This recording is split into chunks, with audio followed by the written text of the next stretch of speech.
ఎన్టీఆర్ జిల్లా ట్రాఫిక్ పోలీసులు సాహసం చేశారు. నదిలో దూకటానికి ప్రయత్నించిన తల్లి పిల్లలను కూడా కాపాడారు పోలీసులు. కుటుంబ కలహాల నేపథ్యంలో పిల్లలతో కలిసి వారధి మీదుగా కృష్ణా నదిలో ఒక మహిళ దూకబోయింది. అక్కడే విధుల్లో ఉన్నారు ట్రాఫిక్ కానిస్టేబుల్ రమేష్.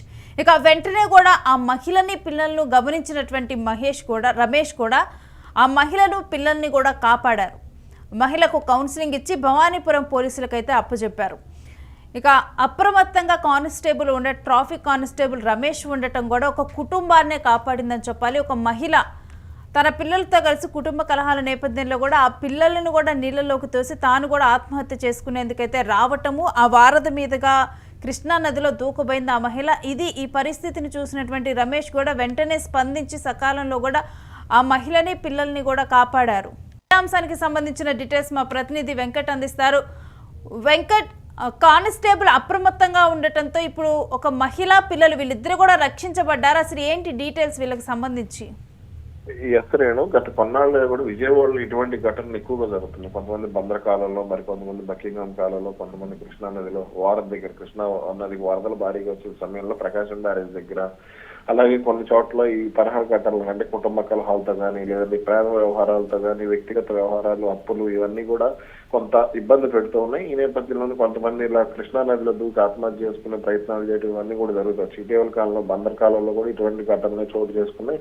కొన్ని మృతదేహాలను కూడా పోలీసులు గుర్తించినటువంటి పరిస్థితి కొన్ని సందర్భాల్లో. ఇక ఇప్పుడు ఓ ముస్లిం మహిళ ఈ ఘటన అంటే ఆత్మహత్యకు పాల్పడే ప్రయత్నం చేసింది. దీన్ని అక్కడ వారధి మీద, సాధారణంగా వారధి మీద ట్రాఫిక్ ఎక్కువగా ఉంటుంది.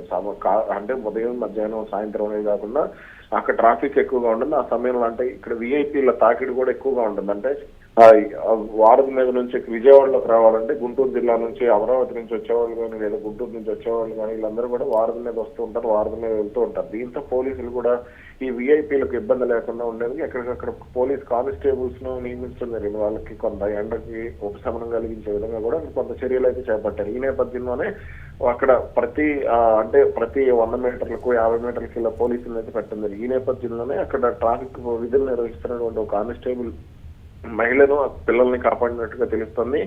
అసలు ఏం జరిగింది ఏంటనేది ఒకసారి చూస్తే, ఎన్టీఆర్ జిల్లాకు పోలీస్ కమిషనరేట్ పరిధిలోకి వచ్చే వారధి మీద అంటే అక్కడ చూసినటువంటి అంటే పోలీస్ కమిషనరేట్ చెప్పినటువంటి వివరాల ప్రకారం అక్కడ ఈ రోజు మధ్యాహ్నం సమయంలో భవానీపురం ఏరియాకు చెందినటువంటి ఒక మహిళ తన ఇద్దరు పిల్లలతో కలిసి వారధి నుంచి దూకడానికి ప్రయత్నం చేసింది. ఆ సమయంలో అక్కడే అంటే 5వ స్టేషన్ వద్ద ఉన్నటువంటి 5వ ట్రాఫిక్ కానిస్టేబుల్ పీసీ, అతని ఐడి నెంబర్ PC 853, వెంటనే రమేష్ అతను అప్రమత్తమై వాళ్ళందరినీ కూడా రక్షించడం జరిగింది. ఆ తర్వాత వెంటనే ట్రాఫిక్ ఇన్స్పెక్టర్ కు సమాచారం ఉంటే ట్రాఫిక్ ఇన్స్పెక్టర్ అక్కడికి వచ్చి ఆ మహిళకు కౌన్సిలింగ్ ఇచ్చి ఆమె ఏరియా ఏదైతే భవానీపురం ప్రాంతం ఉందో భవానీపురం ప్రాంతానికి సంబంధించి వారిని ఆ పోలీస్ వాహనంలోనే తీసుకెళ్లి అక్కడ కౌన్సిలింగ్ ఇచ్చి, అక్కడ పోలీసులు కొంత వారితో మాట్లాడి కొంత నగదు కూడా ఇచ్చి అసలు ఎందుకు ఇటువంటి ఘటనకు పాల్పడాల్సి వచ్చింది ఏంటనే వివరాలు కూడా అడిగారు. కొంత ఆర్థిక సహాయం కూడా చేసినట్టుగా కూడా తెలుస్తోంది.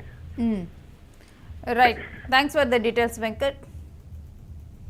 ఇక వారధి మీదుగా కూడా కృష్ణానదిలో దూకుపోయినటువంటి మహిళను కూడా రమేష్, అక్కడే విధుల్లో ఉన్నటువంటి ట్రాఫిక్ కానిస్టేబుల్ రమేష్ కూడా వాళ్ళని కాపాడటము, ఆ తర్వాత అసలు ఏంటి, వాళ్ళు ఎందుకు ఆత్మహత్య చేసుకోవాలి అనుకుంటున్నారు అన్నది కూడా తెలుసుకోవటము, ఆ తర్వాత మిగిలిన పోలీసుల దగ్గర పోలీస్ స్టేషన్కి తీసుకొని వెళ్ళి కూడా అక్కడ ఉన్నటువంటి పిల్లలు వాళ్ళు అంటే ఏదైనా ఆహారం తిన్నారా లేదా అన్నది కూడా తెలుసుకొని వాళ్ళకి కొంత అంటే నగదు సహాయం కూడా చేసినట్లుగానైతే తెలుస్తుంది.